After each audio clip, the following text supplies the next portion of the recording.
राम राम राम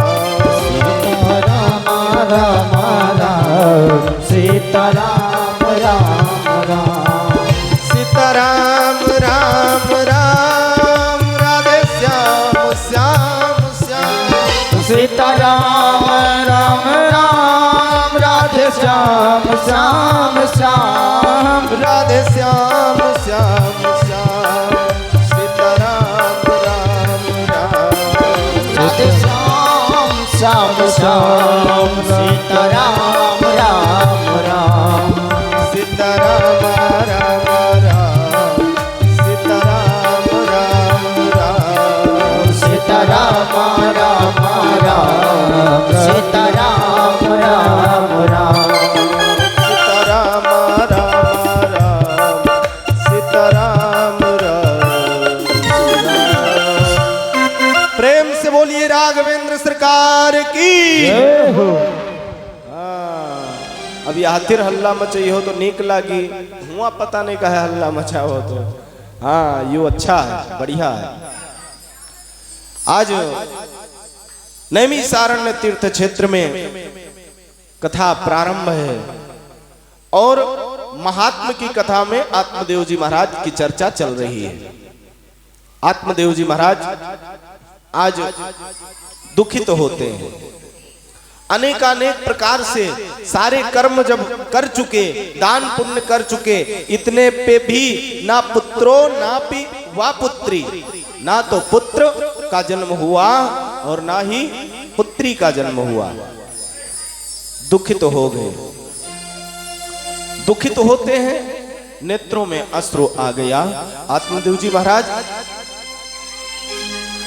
निश्चय कर लिया, ऐसे जीवन को रखने से क्या फायदा है। जिसके जीवन में पुत्र ना हो, पुत्री ना हो, ऐसे गृहस्थ आश्रम में रहने का कोई अर्थ नहीं है। कथम रोदिस विप्र त्वं काते चिंतावलीयसी वदत्वं सत्वरम मह्यम स्वस्य दुःखस्य कारणम। और रुदन करते हुए निकल पड़ते हैं और पहुंच जाते हैं कहां पर? वही तुंगभद्रा नदी के तट पर। निश्चय कर लिया है कि अब जब ना तो पुत्र है ना पुत्री है तो अब मैं इस जीवन को नहीं रखूंगा, इस जीवन का अंत कर दूंगा। लेकिन जो भक्त होता है ना, उसका कल्याण करने के लिए भगवान सदैव तत्पर रहते हैं। भक्त को बचाने के लिए निश्चित रूप से भगवान हर प्रकार से, हर तरफ से ध्यान दिया करते हैं। आज आत्मदेव जी महाराज के नेत्रों में अश्रु है, पुत्र और पुत्री की कामना लेकर के यहां तक कि निश्चय कर लिया कि अब मैं अपने जीवन को नहीं रखूंगा, यानी या तो जल समाधि ले लूंगा या तो इस शरीर को छोड़ दूंगा। ऐसे जीवन को रखने का कोई अर्थ नहीं है। दैव कृपा से वहां पर एक साधु वेशधारी दंड लिए हुए, हाथ में कमंडल, पहुंच जाते हैं। मानो साक्षात पारब्रह्म पहुंच गए हो। क्योंकि जब भक्त की चर्चा होती है तो जब तक हरि की कृपा नहीं होती तब तक संत पुरुष का दर्शन भी नहीं होता है।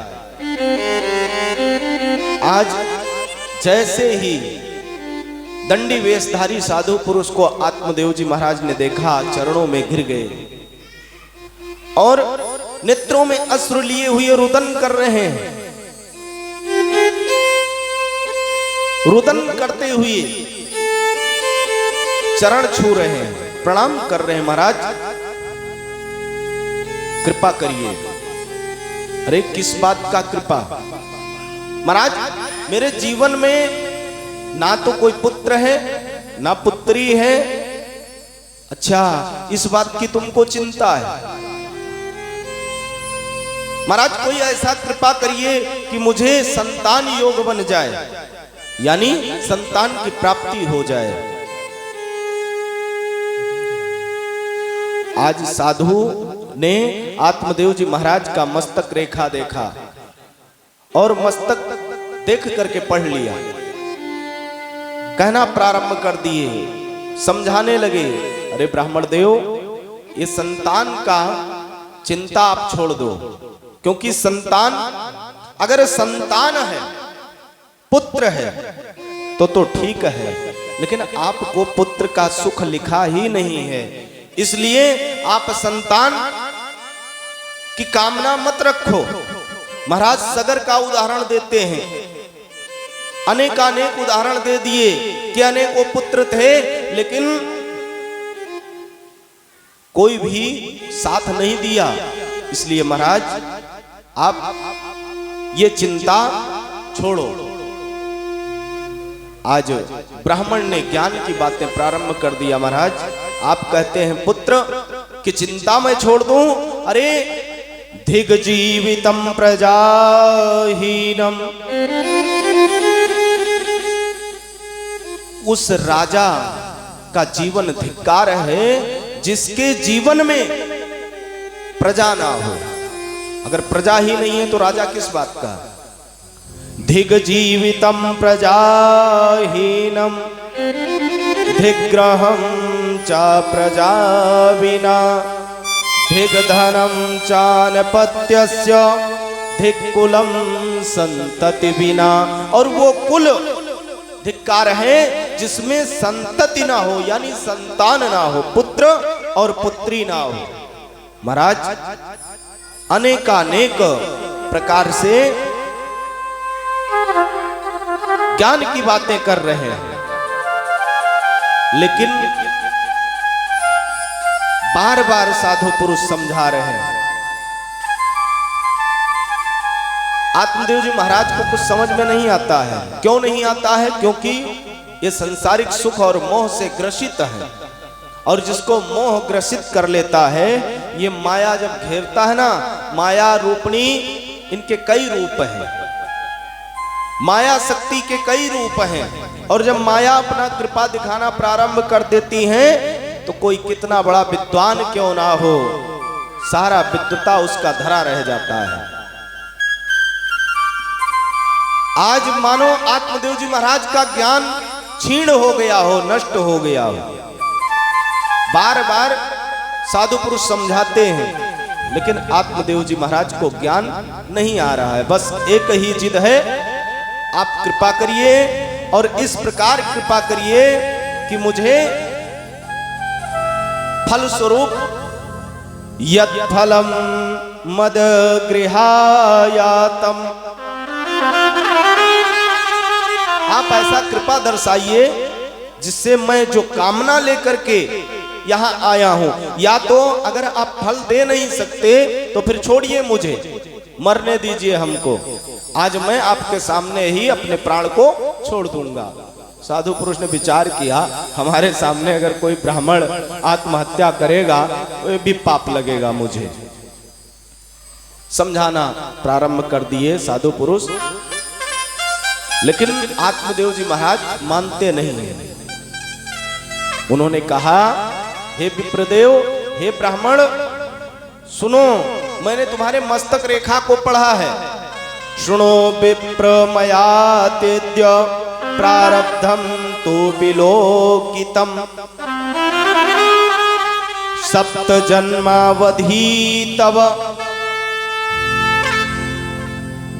तुम्हारा जो प्रारब्ध है, पूर्व जन्म में जो तुमने कर्म किए हैं, उसके अनुसार जो उसका फल स्वरूप बना है, उसमें 7 जन्मों तक, इस जन्म की तो बात ही छोड़ो, 7 जन्मों तक तुम्हें पुत्र का योग नहीं बन रहा है। और अगर इतने में भी नहीं मानते हो तो सुन लो, सप्त जन्मावधि तव पुत्रो नैव च। एक जन्म नहीं, 2 जन्म नहीं, 3 जन्म नहीं, यहां तक तुम्हें पुत्र का योग 7 जन्मों तक नैव चा नहीं हो सकता है। और अगर किसी प्रकार हो भी जाए तो उसका सुख नहीं प्राप्त होगा। आत्मदेव जी ने कहा, सुनो महाराज, हम हो बहुत बड़े ज्ञानी हैं, तुम्हें ज्ञानी नहीं हो, ज्ञान न बताओ, उपाय बताओ उपाय। और ना अगर उपाय बता सकत हो तो हमारा हाथ छोड़ो, जाई हम कूदी जाए, हाली अपने प्राण छोड़ी। बड़े चिंतित साधु पुरुष, तो बहुत हठीला ब्राह्मण है, उदाहरण देने लगे। उदाहरण इस प्रकार कि देखो ब्राह्मण देवता, अगर आप कुछ प्राप्त करना चाहते हैं तो मात्र सन्यास को प्राप्त करिए, और जब सन्यास को प्राप्त करोगे तो हरि की कृपा प्राप्त होगी और सद्गति हो जाएगा। उसी में सर्वथा सुख है। बाकी ये पुत्र और पुत्री, ये संसार, ये माया, ये मोह, ये धन, ये वैभव, इससे ना तो किसी का पेट भरा है और ना भर सकता है, चंचला है। साइकिल जब नहीं था मेरे पास, इच्छा हुआ साइकिल हो जाए, साइकिल भगवान खरीदवा दिए। इच्छा हो गया, टूटी फुटही एक गाड़ी आ गई, वो भी इच्छा हो गया, मजा नहीं आ रहा है, कहीं 3 व्हीलर है नहीं, ठेलिया ले लेने भैया, वो मैं आनंद लेन तके। और बढ़ते बढ़त तो ये इच्छा कभी पूर्ण नहीं हो सकती है, जितने बढ़ाइए बढ़ती रहेगी। तो ये माया, महाराज ने कहा कि माया से हटिए, इस संसार से अलग जाइए, और अगर सुख और दुख प्राप्त ही होना होगा तो पुत्र हो या ना हो। अगर आपको सुख लिखा है तो पुत्र से बढ़ करके सेवा करने वाला कोई मिल जाएगा। महाराज सगर के पास एक पुत्र नहीं थे, अनेकों पुत्र थे, लेकिन संतते सगरो दुखम वापांगा पुरो तथा रे मुंचाद्य कुटुंबाशाम सन्यासी सर्वथा सुखम। अगर सर्वथा सुख चाहते हो तो सन्यास धारण करो, और सन्यास धारण करने के बाद ही सुख की प्राप्ति होगी, अन्यथा सुख की प्राप्ति नहीं हो सकती है। इसलिए बंधुओं, आइए प्रेम के साथ एक भजन का आनंद लीजिए।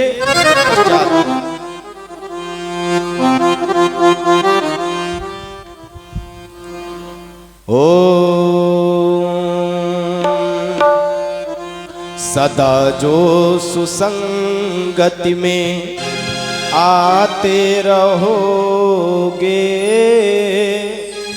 सदा जो सुसंगति में आते रहोगे, वो जीवन को अपने सजाते रहो,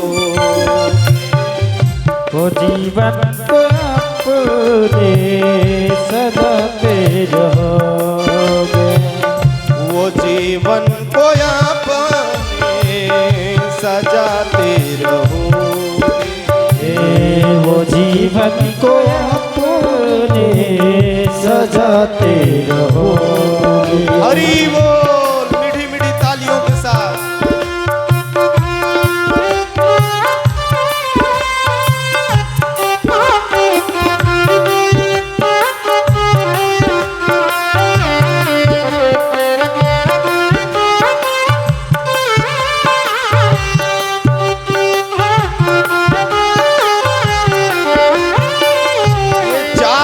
शांति कभी मिल नहीं सकती, मिलती है तो कहाँ मिलती है? मात्र हरि भजन में। मिलेगी नहीं शांति, मिलेगी नहीं शांति उनको कभी, मिलेगी नहीं शांति उनको कभी भी, मिलेगी नहीं शांति उनको कहीं भी, मिलेगी नहीं शांति को कभी भी और कभी नहीं, कहीं भी आपको शांति नहीं मिल सकता। तो महाराज शांति मिलेगा कहाँ? जो परमात्मा को भुलाते रहो, जो परमात्मा को बुलाते रहोगे।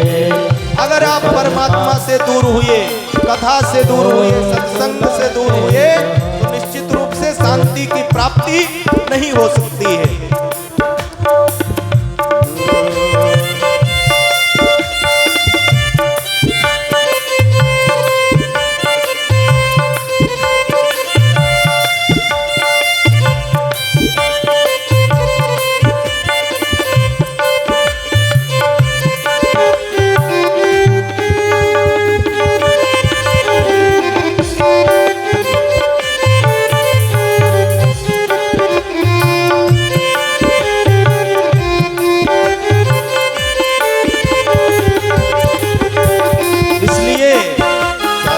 जो सुसंगति में आते रहोगे, सदा जो सुसंगति में आते रहोगे, वो जीवन को सजाते रहोगे, वो जीवन को सजाते रहोगे।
बनेंगे कभी मुक्त जीवन में वे ही, बनेंगे कभी मुक्त जीवन में वे ही, जो चाहो को अपनी हटाते रहेंगे, जो चाहो तो अपने हटाते रहेंगे। जो सुसंगत में आते रहोगे, सदा जो सुसंगत में आते रहोगे, वो जीवन को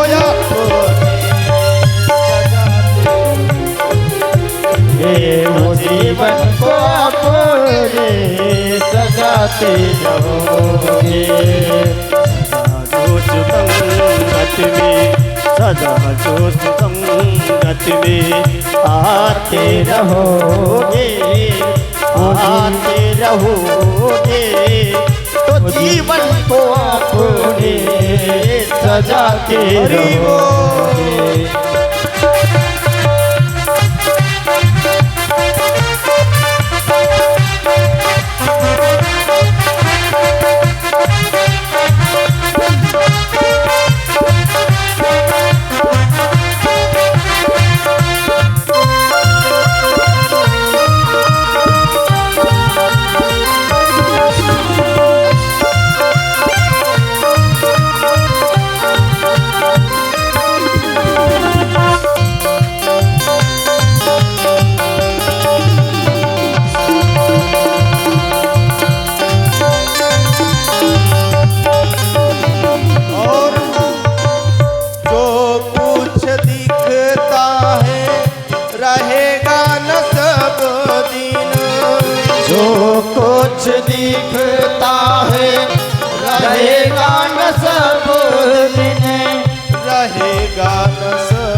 यहाँ मन, कहाँ तक यहाँ तक फंसाते रहोगे वो जीवन को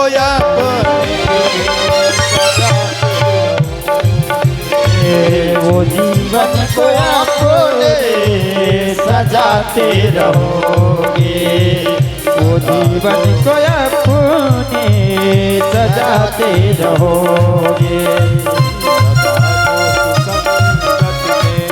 आते रहोगे सदा जो सुसंगत में आते रहोगे, वो जीवन को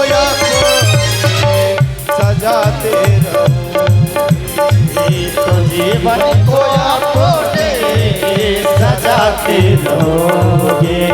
हरि बोल राधे।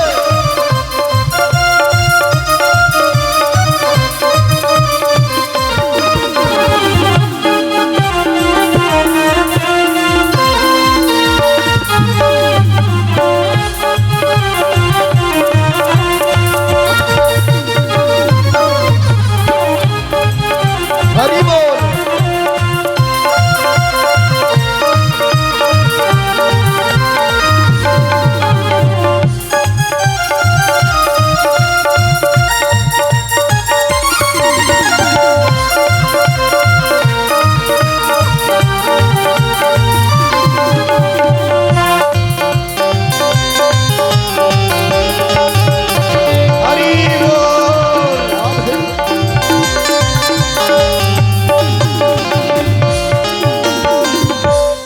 से बोलिए राघवेंद्र सरकार की जय हो।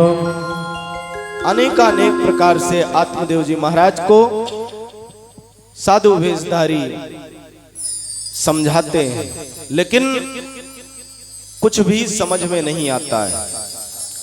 क्यों नहीं आता है? क्योंकि जब मन में चाह हो, यानी कुछ प्राप्त करने का अगर मन में चाह हो, तो फिर कोई कुछ भी समझाए समझ में आता नहीं।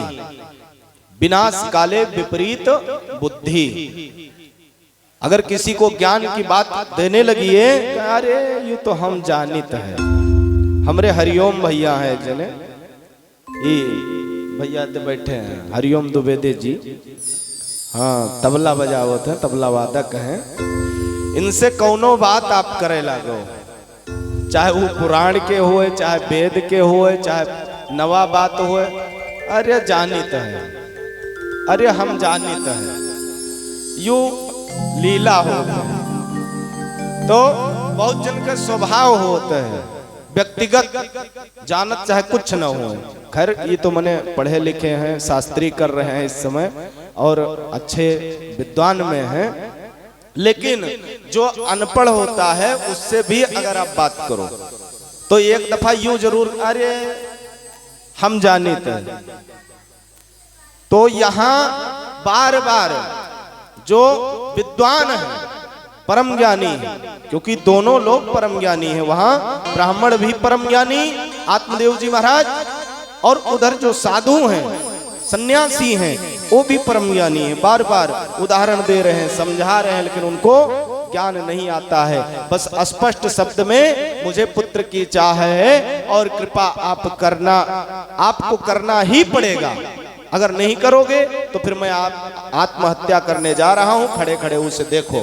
तो भाई सामने अगर कोई मरे लागे तो का देख पई हो, न तीन से भाग पई हो, न देख पई हो। सन्यासी ने विचार किया कि अगर कहीं ये सचमुच आत्महत्या कर लिया अनर्थ हो जाएगा, इसलिए उन्होंने अपने झोली में से एक फल निकाला और कहा, ब्राह्मण देवता इस फल को लेकर जाओ, धुंधली को तुम्हारी पत्नी जो है उनको दे देना और निश्चित रूप से पुत्र की प्राप्ति होगी। लेकिन कब? पुत्र की प्राप्ति तो होगी, लेकिन जब ये फल वो खाएंगी तो उनको कुछ नियम करना होगा। जैसे हम लोग कोनो पूजा पाठ कराते है तो पहले वे 2-4 नियम बताए दी थे, ना ज्यादा तो वही रोज सांच बोलो, ना ज्यादा तो वही रोज बरते रहो, ऐसे ठीक महाराज ने भी बताया, सत्यम शौचम दया दानमेक भक्तम तू भोजनम। गर्भ जब धारण हो जाए तो बता देना कि सत्य का प्रयोग करें, अनर्गल परपंच न करी है। क्यों? क्यों?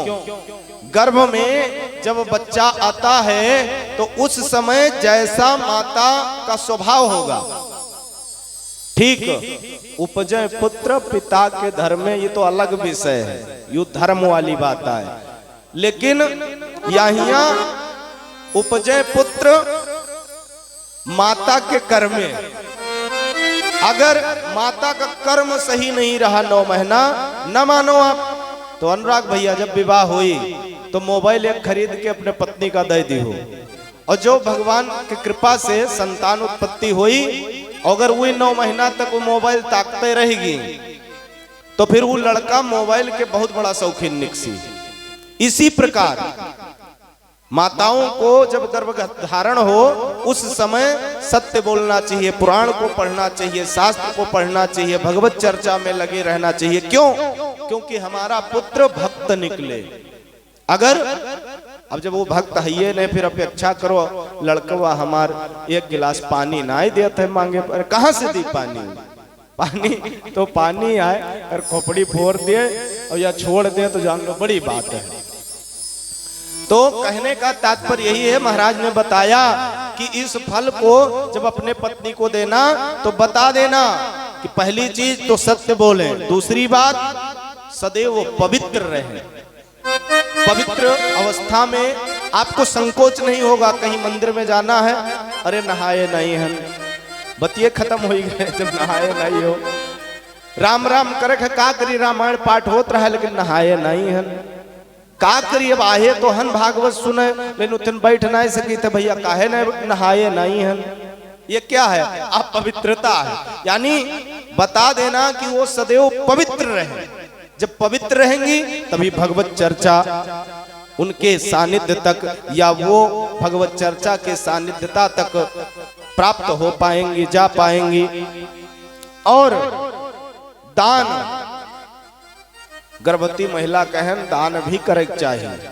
अभी उन्हें दौरे पर कोई भिखारी आएगा है बाई चांस, अब कह दे भोले बाबा के कृपा बनी रहा है बच्चा, आइयो पुरखन कटो सुवेरे सुवेरे होते है भैया, मेरा हंसो ना, ये बात सत्य है। बहुत घर ऐसे हैं दिया है अतना चौर और अतनी 4 बात सुनाए दे हैं। अरे तो उनका कर्म अगर सही हो तो वो तुम्हारे दरवाजे भीख काहे मांगे आवत। तो यानी दान पुण्य करते रहना चाहिए। जब दान करी हो उसके फल स्वरूप जो एकत्र हो वो प्रभाव पुत्र पे आएगा। और भक्ति के साथ ये नहीं कि 4-5 बात सुना तब दान दो, और एक टाइम भोजन, इस तरीके से अगर वो करेंगी तो निश्चित रूप से वर्षावधि स्त्रिया कार्यम तेन पुत्रोति निर्मलाः।